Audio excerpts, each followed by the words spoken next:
আসসালামু আলাইকুম রহমতুল্লাহি ওবারাকাতুহু। তো আপনার বয়স বাড়বে কিন্তু সহজে বুড়ো হবেন না। এর মধ্যে কিন্তু কিছু খাবারের নিয়ম আছে।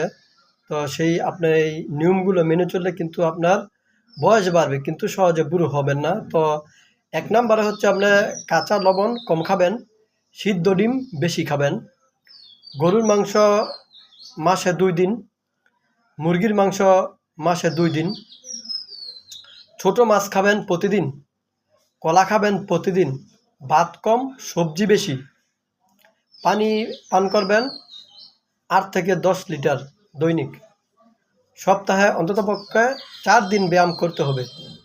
তো এই নিয়মগুলো মেনে চললে কিন্তু আপনার সহজে বুড়ো হবেন না এবং শরীরের মধ্যে চেহারায় বুড়োর ছাপ পড়বে না। তো আশা করি আপনার শরীর সুস্থ রাখার জন্য এই পলিটিক্সটি অনেক ভালো হবে।